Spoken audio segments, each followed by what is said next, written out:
ಬಟ್ಟೆಯನ್ನ ಹೇಗೆ ದಾನ ಮಾಡಬೇಕು, ಯಾವ ಸಮಯದಲ್ಲಿ ಯಾವ ದಿನ ಮಾಡಬೇಕು? ದಾನ ಮಾಡೋದು ಪುಣ್ಯ ಕಾರ್ಯ. ವಿವಿಧ ವಸ್ತುಗಳನ್ನ ನಾವು ದಾನ ಮಾಡ್ತೇವೆ. ಅಂಥ ವಸ್ತುಗಳಲ್ಲಿ ಬಟ್ಟೆಯನ್ನ ದಾನ ಮಾಡೋದು ಒಂದಾಗಿದೆ. ಬಟ್ಟೆಯನ್ನ ನಾವು ಹೇಗೆ ದಾನ ಮಾಡಬೇಕು?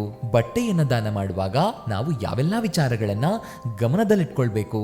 ಬಟ್ಟೆಯನ್ನ ಹೇಗೆ ಮತ್ತು ಯಾವಾಗ ದಾನ ಮಾಡಬೇಕು? ವೀಕ್ಷಕರೇ, ಪ್ರಣವಂ ಭಕ್ತಿ ಟಿವಿಯ ವಿಶೇಷ ಪರಿಹಾರ ಶಾಸ್ತ್ರ ಸರಣಿ ವಿಡಿಯೋಸ್ಗೆ ಆತ್ಮೀಯವಾದ ಸ್ವಾಗತ. ವೀಕ್ಷಕರೇ, ನಮ್ಮ ಈ ಸರಣಿ ವಿಡಿಯೋದಲ್ಲಿ ಸಾಕಷ್ಟು ಸರಳ ಪೂಜಾ ವಿಧಾನಗಳನ್ನು ತಿಳಿಸ್ತಾ ಇದ್ದೀವಿ. ಹಾಗೆಯೇ ಈ ವಿಡಿಯೋದ ಜೊತೆಗೆ ಸರಣಿಯ ಎಲ್ಲಾ ವಿಡಿಯೋಸ್ಗಳನ್ನು ಕೂಡ ನೋಡಿ ಸಾಕಷ್ಟು ಮಾಹಿತಿಯನ್ನ ಉಚಿತವಾಗಿ ಪಡ್ಕೊಳ್ಳಿ. ನಮ್ಮ ಈ ಪ್ರಯತ್ನದಲ್ಲಿ ಏನಾದರೂ ಲೋಪಗಳಿದ್ರೆ ಕಮೆಂಟ್ ಮೂಲಕ ತಿಳಿಸಿ. ಹಾಗೆಯೇ ವಿಡಿಯೋದಲ್ಲಿನ ವಿಷಯ ನಿಮ್ಗೆ ಇಷ್ಟ ಆಗಿದ್ರೆ ವಿಡಿಯೋಗೆ ಒಂದು ಲೈಕ್ ಕೊಟ್ಟು ನಿಮ್ಮ ಅನಿಸಿಕೆ ಅಭಿಪ್ರಾಯಗಳನ್ನ ಕಮೆಂಟ್ ಮೂಲಕ ತಿಳಿಸಿ.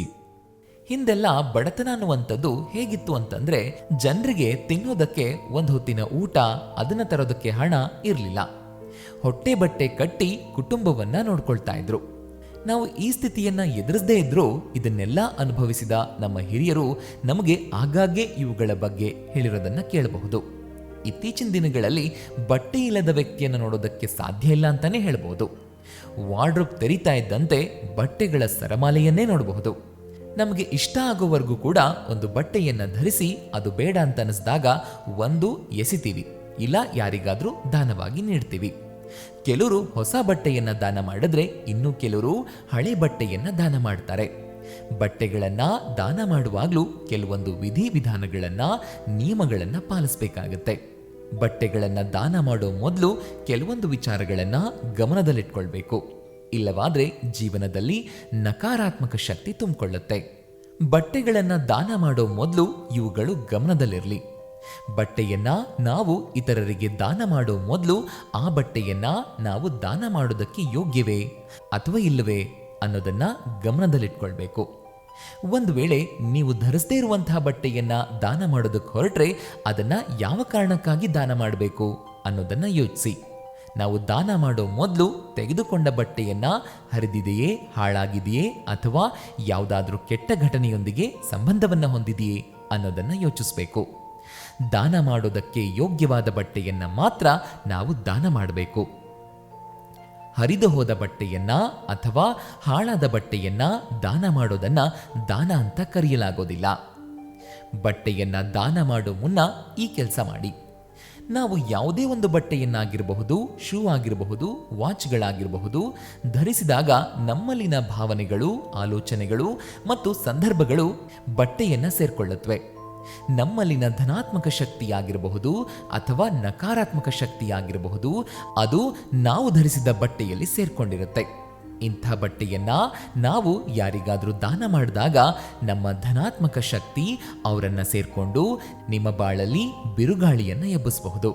ಹಾಗಾಗಿ ನಾವು ಇತರರಿಗೆ ಧರಿಸಿದ ಬಟ್ಟೆಯನ್ನ ದಾನವಾಗಿ ನೀಡೋ ಮುನ್ನ ಅದನ್ನ ಸ್ವಚ್ಛಗೊಳಿಸಿ ದಾನ ಮಾಡಬೇಕು. ಬಟ್ಟೆಯಲ್ಲಿನ ನಕಾರಾತ್ಮಕತೆಯನ್ನ ತೆಗೆದುಹಾಕೋದು ಹೇಗೆ? ನೀವು ಯಾರಿಗಾದ್ರೂ ಬಟ್ಟೆಯನ್ನ ದಾನ ಮಾಡೋದಕ್ಕೆ ಹೊರಟ್ರೆ ಆ ಬಟ್ಟೆಯನ್ನ ಸ್ವಚ್ಛಗೊಳಿಸಿ ನಿಮ್ಮ ಶಕ್ತಿಯನ್ನ ತೆಗೆದುಹಾಕಬೇಕು. ಇದಕ್ಕಾಗಿ ನೀವು ಒಂದು ಸ್ವಲ್ಪ ನೀರಿಗೆ ಕಲ್ಲುಪ್ಪನ್ನ ಬೆರೆಸಿ ಆ ನೀರಲ್ಲಿ ನೀವು ದಾನ ಮಾಡೋದಕ್ಕೆ ಹೊರಟಂತಹ ಬಟ್ಟೆಯನ್ನ ಅದ್ದಿಡಬೇಕು.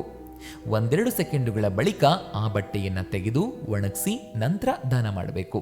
ಈ ರೀತಿ ಬಟ್ಟೆಯನ್ನ ಉಪ್ಪು ನೀರಿನಲ್ಲಿ ಸ್ವಚ್ಛಗೊಳಿಸಿ ದಾನ ಮಾಡೋದ್ರಿಂದ ಅದರಲ್ಲಿನ ನಕಾರಾತ್ಮಕತೆಯು ನಾಶವಾಗುತ್ತೆ.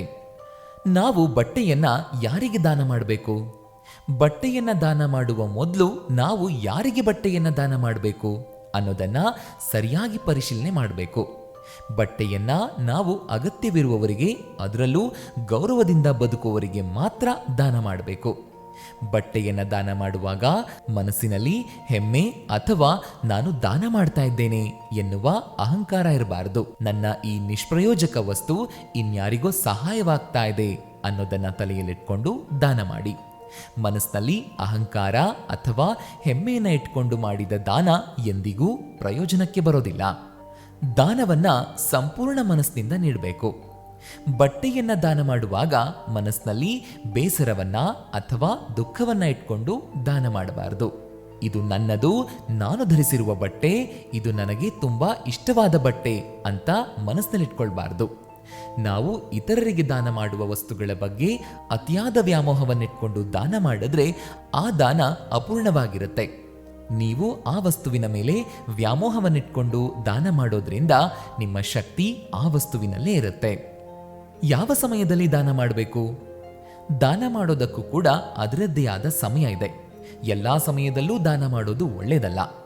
ಯಾರಿಗೆ ಆಗಲಿ ಯಾವುದನ್ನೇ ಆಗಲಿ ದಾನ ಮಾಡೋದಕ್ಕೆ ಉತ್ತಮವಾದ ಸಮಯ ಅಂತಂದ್ರೆ ಅದುವೇ ಮುಂಜಾನೆಯ ಸಮಯ. ಮುಂಜಾನೆ ಸಮಯದೊಂದಿಗೆ ಅಮಾವಾಸ್ಯೆಯ ದಿನದಂದು, ಪೂರ್ಣಿಮಾ ತಿಥಿಯಂದು ಅಥವಾ ಶನಿವಾರದ ದಿನದಂದು ದಾನ ಮಾಡೋದು ತುಂಬಾನೇ ಒಳ್ಳೆಯದು. ಇದನ್ನ ದಾನ ಮಾಡೋದಕ್ಕೆ ಉತ್ತಮ ದಿನ ಮತ್ತು ಸಮಯ ಅಂತ ಪರಿಗಣಿಸಲಾಗುತ್ತೆ. ವೀಕ್ಷಕರೇ, ನೋಡಿದ್ರಲ್ವಾ ಬಟ್ಟೆಗಳ ಕುರಿತ ವಿಶೇಷವಾದ ವಿಡಿಯೋ. ನಮ್ಮ ಈ ಸರಣಿ ವಿಡಿಯೋದಲ್ಲಿ ಸಾಕಷ್ಟು ಸರಳ ಪೂಜಾ ವಿಧಾನಗಳನ್ನು ತಿಳಿಸ್ಕೊಡ್ತಾ ಇದ್ದೀವಿ. ಈ ವಿಡಿಯೋದ ಜೊತೆಗೆ ಸರಣಿಯ ಎಲ್ಲಾ ವಿಡಿಯೋಸ್ಗಳನ್ನು ಕೂಡ ನೋಡಿ ಸಾಕಷ್ಟು ಮಾಹಿತಿಯನ್ನ ಉಚಿತವಾಗಿ ಪಡ್ಕೊಳ್ಳಿ. ನಮ್ಮ ಈ ಪ್ರಯತ್ನ ನಿಮಗೆ ಇಷ್ಟ ಆಗಿದ್ರೆ ವಿಡಿಯೋಗೆ ಒಂದು ಲೈಕ್ ಕೊಟ್ಟು ಶ್ರೀಂ ಲಕ್ಷ್ಮೀಭ್ಯೋ ನಮಃ ಅನ್ನೋದನ್ನ ಕಮೆಂಟ್ ಮಾಡೋದಕ್ಕೆ ಮರಿಬೇಡಿ. ನಮಸ್ಕಾರ.